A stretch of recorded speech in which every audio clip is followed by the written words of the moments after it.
Be still and know that I am God. Be still and know that I am. Be still and know. Be still. Be.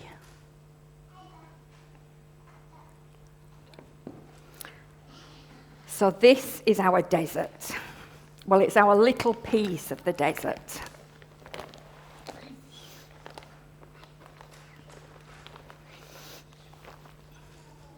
We need to have a piece of our desert because lots of important things happen to God's people in the desert.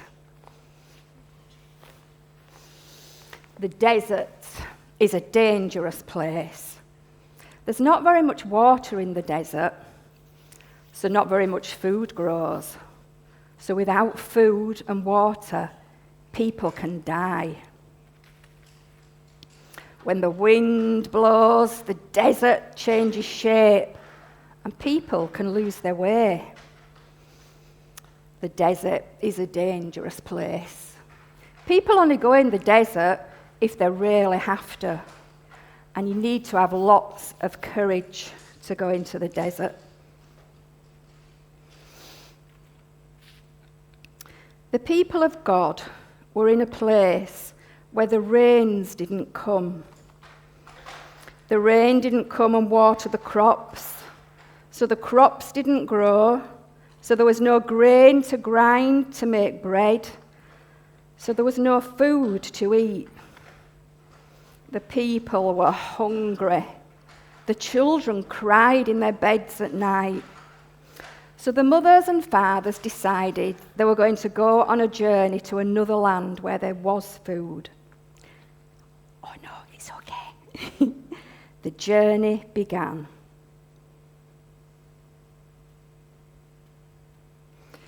It was a long journey. But they kept on going. It was a hard journey across the desert, but they didn't give up. They kept on going towards a land called Egypt. Now, in Egypt, the king is called a pharaoh. When the people came to the land of Egypt, there was food to eat and there was work for them to do. But the pharaoh trapped them. They could not go home again. They had to do what the pharaoh said. They had to live where the pharaoh said. They had to get up when the pharaoh said. They had to go to bed when the pharaoh said. They had to eat what the pharaoh said. They had to work when the pharaoh said. They had to do everything that the pharaoh said. They were slaves. There was one man. His name was Moses. And he went to the Pharaoh and he said, "Let my people go." And the Pharaoh said, "No." Moses went back to the Pharaoh many times, and every time the Pharaoh said, "No." Then many strange things began to happen in the land, but the Pharaoh always said, "No." Then something terrible happened. The eldest son of each of the families of the Egyptians died, including the family of the Pharaoh. But the oldest boys in the families of the people of God did not die. God told the people to put a mark on their doorposts using the blood of a lamb, and when the angel of death came, it would pass over and their children would not die. Moses went back to the Pharaoh and he said, "Let my people go." And the Pharaoh said, "Yes." The people began to hurry and get ready.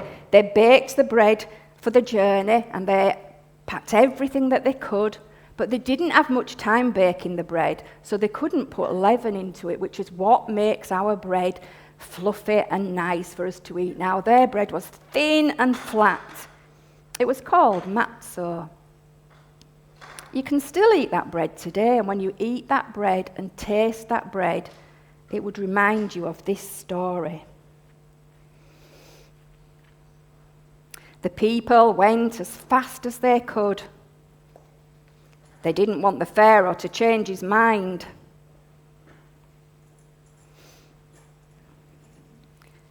Then suddenly they heard a sound that they did not want to hear. The ground began to shake. The Pharaoh's army was coming after them.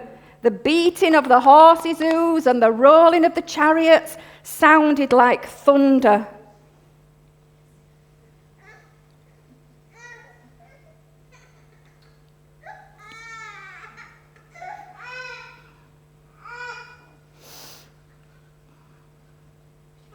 Pharaoh's army pushed them against the sea, and they didn't know what to do.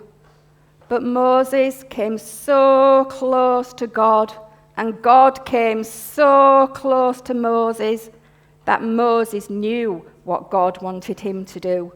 God wanted Moses to lead the people to freedom. And he told Moses to raise his hand over the water, and God caused the waters to part so that the people could walk through.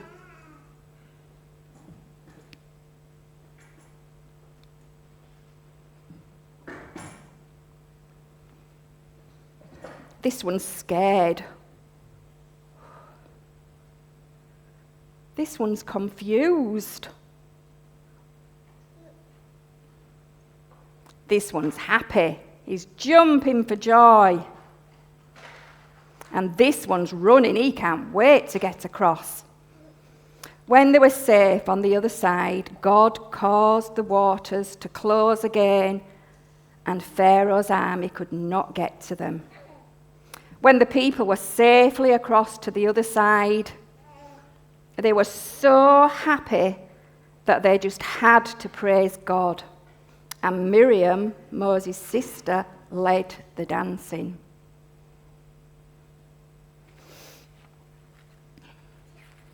I wonder, what part of this story did you like the best? I wonder, what part of the story is most important? I wonder what part of the story is about you, and who are you in this story? I wonder, is there any part of this story we can take out and still have all the story we need? I wonder. Watch as we put the story away. We've got the people of God.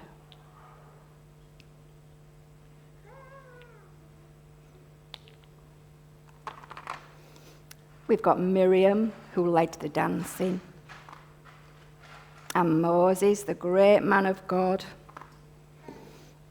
and the sea that God parted so the people could be free, and our peace of the desert.